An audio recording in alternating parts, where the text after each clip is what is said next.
타인의 시선에만 몰두하다 보면 정작 소중한 자신의 행운은 전부 흩어지고 맙니다. 조금은 스스로를 먼저 챙기는 삶을 선택해 보세요.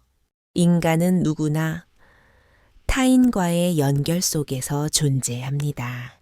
누군가의 부친이나 모친으로 혹은 자녀나 손주를 둔 조부모로 그리고 이웃이나 동료의 모습으로 살아갑니다.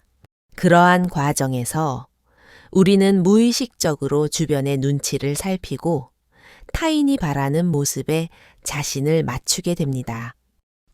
이가 나를 혹평하지는 않을까? 나의 행동이 타인에게 불쾌감을 주지는 않았을까? 주변 사람들이 원하는 기준에 따라야만 하지 않을까?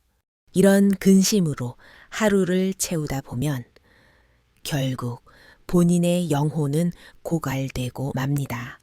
타인을 위하려 시작했던 배려가 오히려 자신을 찌르는 날카로운 무기가 되기도 합니다. 선하게 살아야만 한다는 강박, 타인을 위해 무조건 양보해야 한다는 관념, 그러한 생각들이 우리를 구속하여 타고난 복을 스스로 버리게 만듭니다. 남을 우선하며 산다고 해서 늘 보답이 따르는 것도 아닙니다. 도리어 이용당하기 십상이며 호의가 권리인 양 여겨지거나 때로는 가볍게 무시당하기도 합니다. 그럴 때 우리는 자문하게 됩니다. 나는 왜 항상 타인을 위해 헌신하며 살았는가?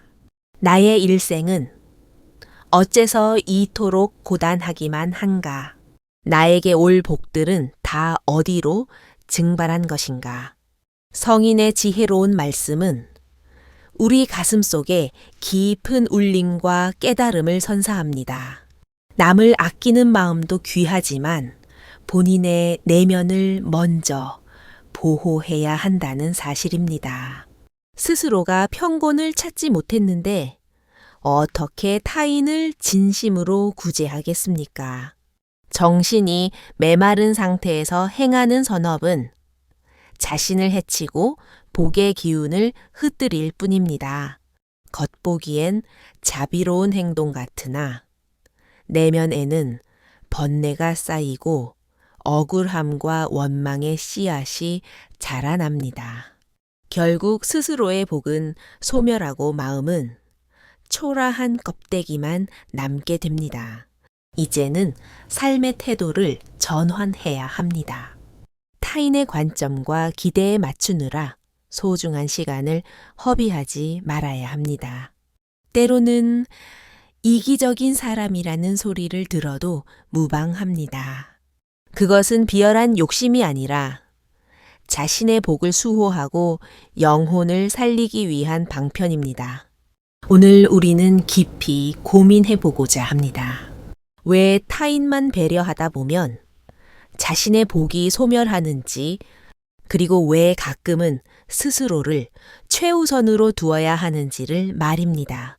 이 원리를 깨닫는다면 무의미한 희생을 멈추고 자신을 귀하게 여기며 복을 갈무리하는 삶을 살게 될 것입니다.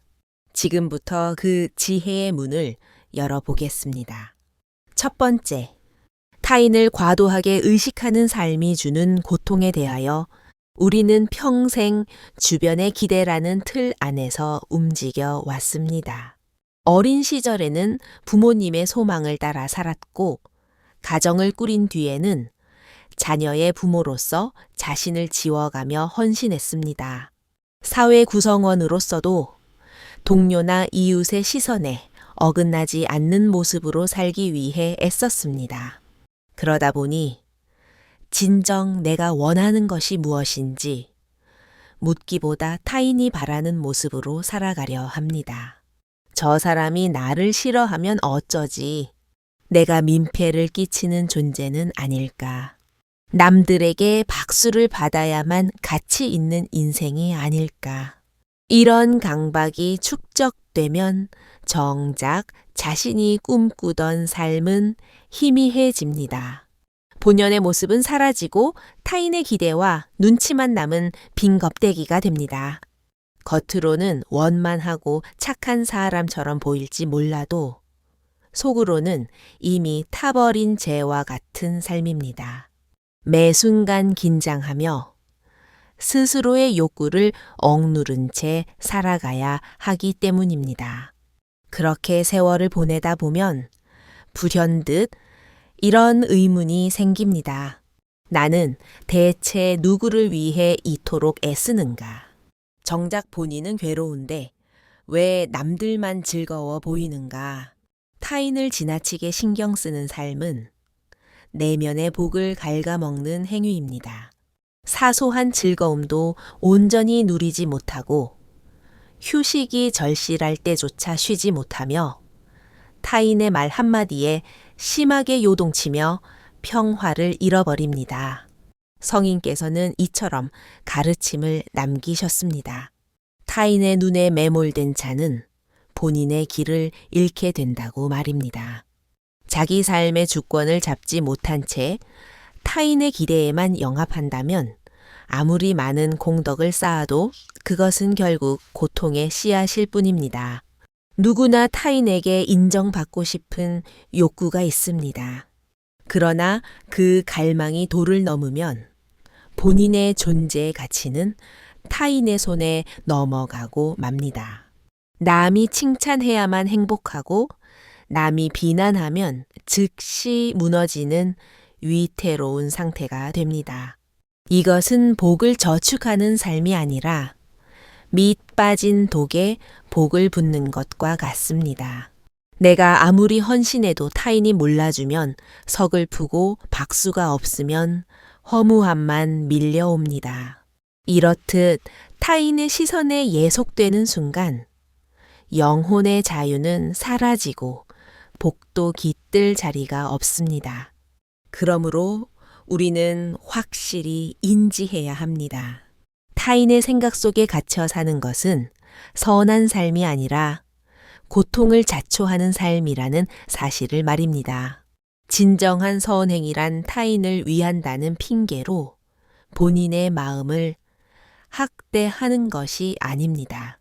스스로가 먼저 편곤을 찾아야 그 고요한 에너지가 타인에게도 온전히 전달됩니다.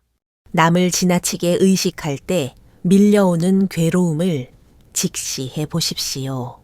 그 무거운 짐을 내려놓는 찰나에 비로소 당신의 복이 보존되기 시작할 것입니다. 두 번째, 베풀미 번뇌의 씨앗으로 뒤바뀌는 순간 우리는 흔히 타인에게 자비를 베풀어야 한다고 배웁니다. 착한 행실을 하면 복이 찾아온다는 믿음 때문입니다. 그래서 많은 이들이 본인의 아까운 시간과 정성, 물질을 나누며 살아갑니다. 하지만 여기서 간과하지 말아야 할 핵심이 있습니다. 선행도 때로는 고통스러운 번뇌로 변질될 수 있다는 점입니다. 그 변곡점은 언제일까요? 바로 베풀매 행위에 보상 심리와 조건이 개입될 때입니다. 내가 이만큼 도와주었으니 상대도 고마움을 느끼겠지. 내가 이토록 희생했으니 세상이 나를 알아주어야 마땅하지 않을까. 이러한 보상 심리가 베풀물 무겁고 탁하게 만듭니다. 참된 보시는 주는 행위 그 자체로 이미 완성되는 것입니다. 그러나 마음 한구석에서 보답을 갈구하거나 인정을 바라고 칭찬을 기다린다면 그 행위는 더 이상 순수한 것이 아닙니다. 그때부터 선행은 오히려 번뇌의 굴레가 됩니다. 상대가 충분히 감사해 하지 않으면 서운함이 생기고 나의 노력을 몰라주면 억울함이 치밀어 오릅니다. 결국 선한 행동으로 얻어야 할 마음의 평화 대신 상처와 불평만 가득 차게 됩니다. 성인께서는 말씀하셨습니다. 베풀도에 주었다는 생각조차 없이 베풀라고 말입니다. 이것이 보시가 지향해야 할 진정한 본질입니다. 그러나 우리는 자꾸만 무언가를 주었다는 생각에 집착합니다. 나의 친절, 나의 희생, 나의 노력을 끊임없이 되새기며 상대방의 반응을 살핍니다. 그 찰나의 공덕은 흩어지고 맙니다. 겉으론 선행의 모양새를 갖췄으나 속으론 계산과 집착이 뿌리 내리기 때문입니다. 베풀미 번뇌로 전락하는 근본 원인은 본인의 마음이 비워져 있지 않기 때문입니다. 타인을 돕는 척하지만 사실은 본인의 인정 욕구를 채우려는 시도일 뿐입니다. 이것은 진정한 의미의 자비가 될 수 없습니다. 한 가지 사례를 들어보겠습니다. 어떤 이는 늘 친구들에게 아낌없이 베풀었습니다. 모임을 주도하고 비용을 지불하며 자신의 시간을 기꺼이 내어주었습니다. 그러나 친구들이 어느 날 당연한 듯 행동하며 고마움을 잊자 마음속에 거대한 분노가 솟구쳤습니다. 이것이 바로 번뇌로 변질된 선행의 전형입니다. 복은 이런 탁한 마음에서는 결코 자라나지 않습니다. 오히려 정신은 피폐해지고 소중했던 관계마저 파탄에 이릅니다. 그러므로 우리는 무언가를 나눌 때마다 본인의 시면을 들여다보아야 합니다. 대가를 바라고 있지는 않은가 아는가서 타인의 인정을 구걸하는 것은 아닌가. 만약 그런 기미가 보인다면 그 즉시 기대를 내려놓아야 합니다. 그것이야말로 진정으로 복을 수호하는 지름길입니다. 진정한 나눔은 타인을 위한 것처럼 보이나 실상은 본인의 영혼을 맑게 닦는 수행입니다. 아무런 조건 없이 줄 수 있을 때 비로소 내면에서 진정한 복의 열매가 맺힙니다. 세 번째, 본인의 그릇이 먼저 가득 차야 합니다. 많은 이들이 타인을 위해 헌신하라고 가르칩니다. 남을 먼저 배려하는 것이 미덕이라고 강조합니다. 하지만 그 정도가 지나치면 정작 본인의 내면은 텅 비어버리고 맙니다. 비어있는 물동이에서는 단 한 방울의 물도 나눌 수 없습니다. 스스로가 지치고 에너지가 고갈된 상태에서는 아무리 타인을 돕고 싶어도 결국 본인과 타인 모두에게 상처만 남깁니다. 본인의 마음이 먼저 충만해져야 합니다. 스스로가 고요를 얻어야 그 평온함으로 타인을 감싸 안을 수 있습니다. 내 안이 평화로워야 그 기운이 주변으로 흘러갑니다. 그러나 우리는 종종 본인의 상태는 무시한 채 무리하게 타인을 위해 살아가려 고집합니다. 그 결과 영혼은 사막처럼 메말라가고 선행은 즐거움이 아닌 무거운 짐이 되어 우리를 짓누릅니다. 성인께서는 말씀하셨습니다. 자신을 진심으로 아끼는 사람만이 타인도 온전히 사랑할 수 있다고 말입니다. 스스로를 보살피지 못하는 이의 자비는 오래 지속될 수 없습니다. 억지로 쥐어짜는 선행은 결국 잠재된 분노와 원망으로 표출되기 마련입니다. 예컨대 어떤 이는 평생 가족만을 위해 자신을 지우며 살았습니다. 본인의 욕망은 철저히 억압하고 모든 시간을 가족에게 헌신했습니다.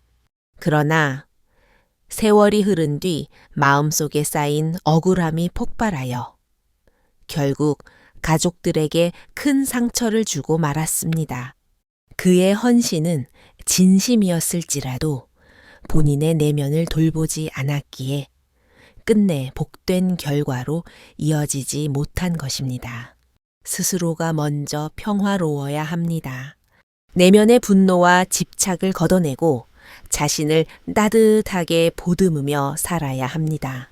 그렇게 본인의 그릇이 가득 채워질 때 타인을 향한 배려도 자연스러운 흐름이 되며 그 행위는 번뇌가 아닌 맑은 공덕이 됩니다. 사람들은 흔히 이기적이라는 비난을 듣는 것을 극도로 두려워합니다.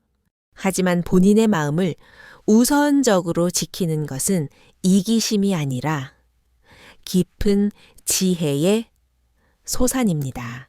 내가 무너진다면 결국 누구도 도울 수 없기 때문입니다. 그러므로 우리는 가슴에 새겨야 합니다.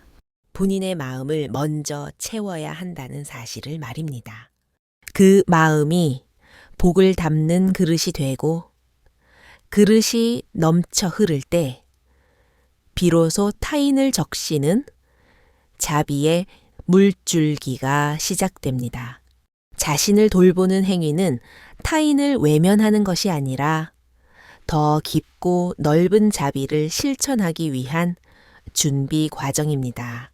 이 진리를 깨달을 때 우리의 모든 선행은 고통이 아닌 참된 복으로 승화될 것입니다. 네 번째, 이기적이라는 평가를 두려워하지 마십시오. 세상 사람들은 흔히 자기 안위만 챙기는 일을 이기적이라고 비판합니다. 남을 먼저 우선시하는 태도가 옳다고 말합니다. 이런 사회적 통념에 갇혀 우리는 자신을 보호하는 최소한의 방어 기제조차 죄악시하게 됩니다. 그러나 냉철하게 분석해보면 때로는 이기적이라는 말이 지혜로운 선택을 의미하기도 합니다.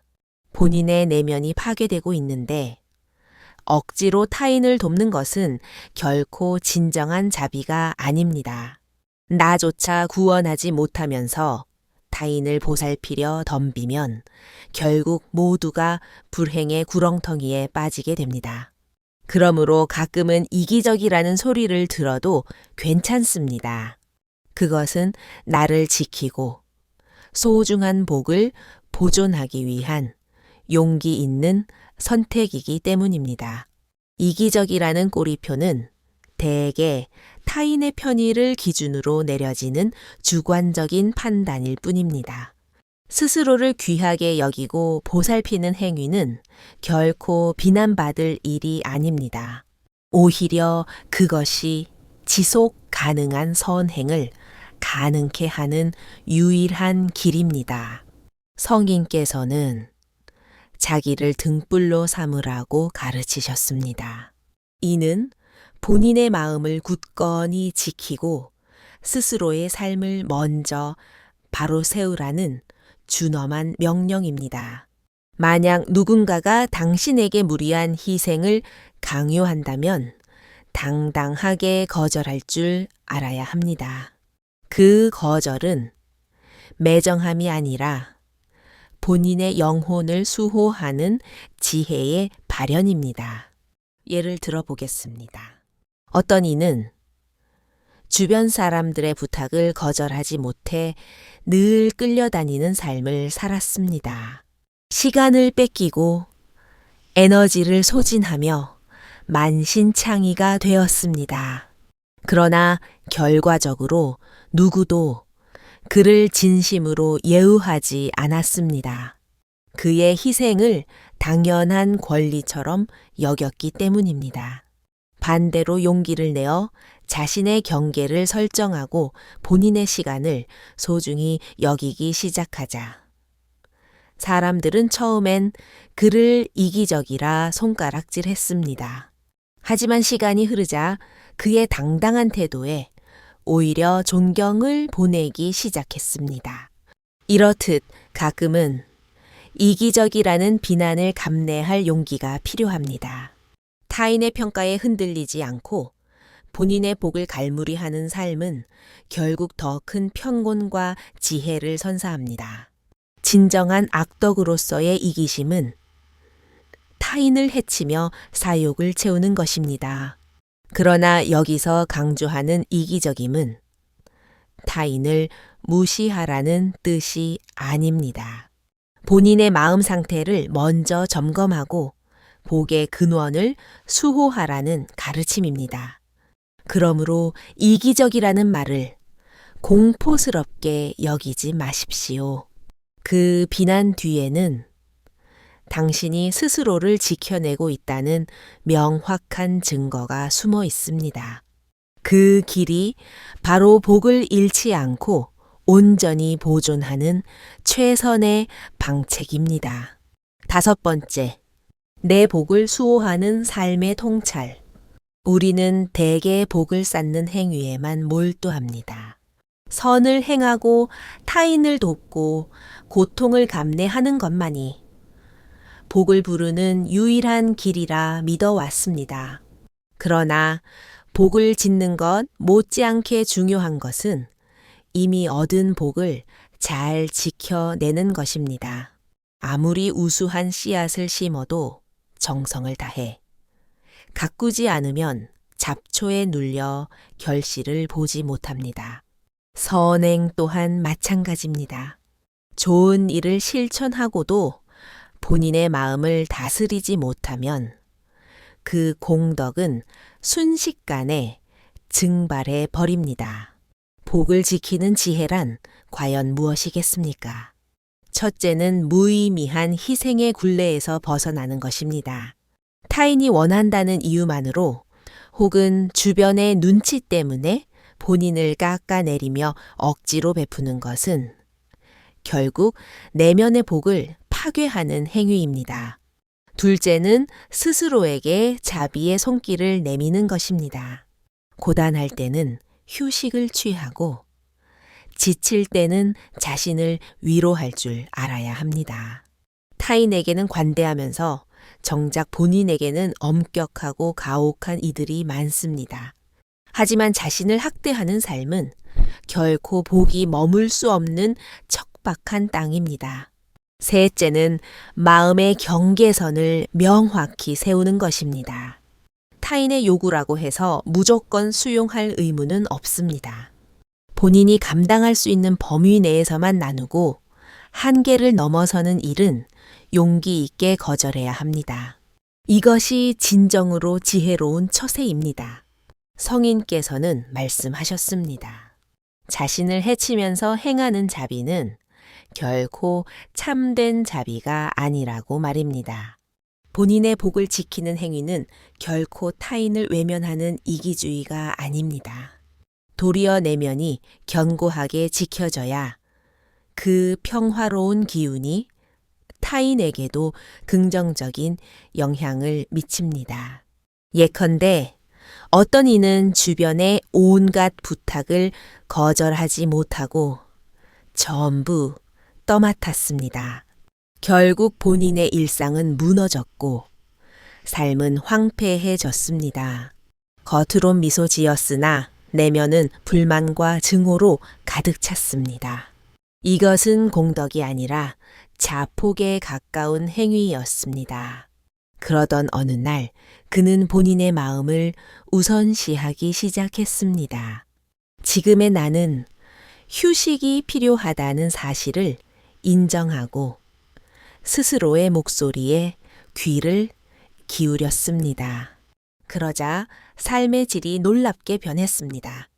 가식적인 미소가 아닌 진심 어린 웃음이 찾아왔고 타인을 돕는 행위도 훨씬 순수하고 자연스러워졌습니다. 복을 지키는 삶은 결코 거창한 것이 아닙니다. 자신을 존중하고 내면을 돌보며 본인의 한계를 인정하는 소박한 실천입니다. 그러한 지혜가 뒷받침될 때 우리의 선행은 고통스러운 번뇌가 아닌 맑고 향기로운 복으로 거듭날 것입니다. 6번째, 남을 위하는 듯 보이나 사실은 본인만 상처 입는 함정. 많은 사람들이 자부합니다. 나는 평생 타인을 위해 헌신하며 살았노라고. 가족과 친구, 공동체를 위해 자신을 기꺼이 희생했노라고 말입니다. 언뜻 듣기엔 숭고하고 아름다운 삶처럼 들립니다.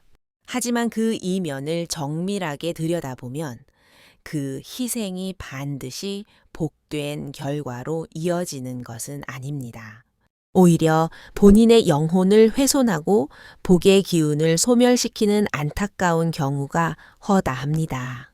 어째서 그런 비극이 발생할까요? 첫째는 타인을 위한다는 명분 뒤에 인정받고 싶어 하는 은밀한 욕망이 숨어 있기 때문입니다. 내가 이토록 노력했으니 당연히 고마워해야 한다는 기대가 무의식 중에 쌓입니다. 그러나 상대방이 기대에 못 미치는 반응을 보이면 즉시 서운함과 분노가 폭발합니다. 결국 그 상처의 화살은 본인을 향하게 됩니다. 둘째는 타인을 배려한다는 구실로 본인의 진심을 억압하기 때문입니다. 싫은 소리를 못해 억지로 승낙하고 힘들어도 웃음을 지으며 본인의 욕구는 뒷전으로 미룹니다. 그 결과 내면은 서서히 붕괴되고 겉만 번지르르한 불행한 삶이 지속됩니다. 셋째는 본인의 희생을 상대방이 당연한 권리로 착각하게 만들기 때문입니다.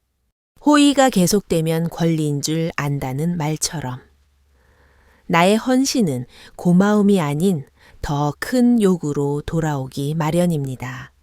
그러면 본인은 더욱 지치고 상처의 골은 깊어질 수밖에 없습니다. 성인께서는 경고하셨습니다. 자신을 잃어버린 차에 행하는 자비는 결국 모두를 파멸로 이끄는 길이라고 말입니다. 진정한 공덕은 본인의 마음이 평온할 때 비로소 가능합니다. 스스로를 방치한 채 행하는 희생은 겉보기엔 거룩해 보이나 실상은 자신을 파괴하는 어리석은 행위입니다. 한 어머니의 사례를 보겠습니다. 그녀는 자식들을 위해 평생을 바쳤습니다. 본인이 하고 싶던 일, 소박한 꿈들을 모두 포기한 채 오직 자식들의 뒷바라지에만 전념했습니다. 하지만 세월이 흐른 뒤 그녀의 마음에는 말할 수 없는 억울함과 화가 쌓였습니다. 결국 그 부정적인 에너지는 가장 사랑하는 가족들에게 독설로 쏟아져 나왔습니다. 이것은 자식을 위하는 숭고한 삶처럼 보였으나 결과적으로는 본인과 가족 모두에게 씻을 수 없는 상처를 남긴 셈입니다. 타인을 위한다는 명목으로 본인의 영혼을 갉아먹고 있다면 그것은 결코 올바른 수행이 아닙니다. 겉으론 성인 군자 같으나 속으론 번뇌의 불길을 키우는 위험한 길입니다. 그러므로 우리는 명확히 선을 그어야 합니다. 타인을 향한 배려가 본인을 파괴하는 희생이 되어서는 안 된다는 사실을 말입니다. 스스로를 지켜내지 못하면 결국 타인에게도 진정한 평화를 줄 수 없습니다. 참된 자비는 본인이 단단하게 서 있는 자리에서 시작됩니다. 남을 위한다는 핑계로 본인의 마음을 학대하고 있다면 지금 이 순간 즉시 멈추십시오. 그것이 당신을 살리고 나아가 타인까지 진정으로 살리는 유일한 길입니다. 7번째, 진정한 복은 자신을 수호하는 데서 발현됩니다. 우리는 흔히 복이라는 것이 외부에서 주어지는 것이라 오해합니다. 귀인이 나타나 나를 도와주거나 세상이 나의 가치를 인정해 주거나 좋은 운때가 맞아야 복이 있다고 여깁니다. 그러나 성인께서는 명쾌하게 답하셨습니다. 복은 외부 환경에서 오는 것이 아니라 본인의 마음을 굳건히 지킬 때 내부에서 싹 트는 것이라고 말입니다. 스스로의 마음이 고요하고 평안하면 어떤 역경 속에서도 복락을 누릴 수 있습니다. 반대로 내면이 무너져 있으면 아무리 화려한 환경에 처해도 진정으로 행복할 수 없습니다. 진정한 복의 시작점은 바로 본인의 마음을 온전히 지켜내는 데 있습니다. 원치 않는 희생을 과감히 중단하고 억지스러운 선행을 내려놓으며 자신을 존중하기 시작하는 찰나의 복은 흩어지지 않고 당신의 품으로 모여듭니다. 타인을 아끼는 마음은 분명 숭고합니다. 그러나 그 마음이 본인을 해치는 도구가 되고 있다면 그것은 자비가 아니라 고통스러운 번뇌일 뿐입니다. 스스로가 먼저 평화의 상태에 도달해야 그 긍정적인 에너지가 타인에게도 자연스럽게 전해집니다. 한 가지 대조적인 사례를 들어보겠습니다. 한 사람은 늘 타인을 위해 헌신하며 살았습니다. 주변의 칭송은 자자했으나 정작 본인은 늘 만성 피로와 공허함에 시달렸습니다. 결국 그의 정신은 병들었고 삶은 후회와 허망함으로 가득 찼습니다. 반면 다른 한 사람은 철저히 본인의 마음을 먼저 돌보았습니다. 충분한 휴식을 취하고 자신의 욕구를 정당하게 대우하며 본인이 기꺼이 할 수 있는 만큼만 타인을 도왔습니다. 주변에서는 처음에 그를 이기적인 사람이라 비난하기도 했습니다.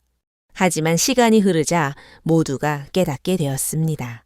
그의 미소는 꾸밈없는 진심이었고 그의 작은 선행 하나하나가 사람들의 마음을 진정으로 움직였다는 사실을 말입니다. 이것이 바로 복을 갈무리하고 키워나가는 지혜로운 삶의 전형입니다. 본인의 마음을 수호한다는 것은 결코 독단적인 이기주의를 뜻하지 않습니다. 오히려 그것은 타인에게 더 크고 순수한 사랑을 나누기 위한 내실 있는 준비 과정입니다. 스스로의 영혼이 맑고 투명해야 그 청정한 기운이 다른 이들에게도 흘러갈 수 있기 때문입니다. 그러므로 우리는 이 진리를 잊지 말아야 합니다. 복은 결코 멀리 있는 신기루가 아닙니다.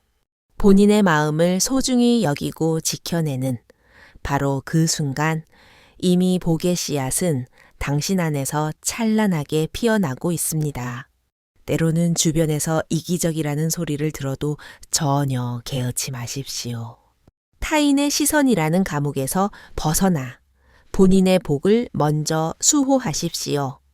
그것이야말로 인생을 살아가는 가장 현명한 태도이며 진정한 복의 근원에 닿는 유일한 길입니다.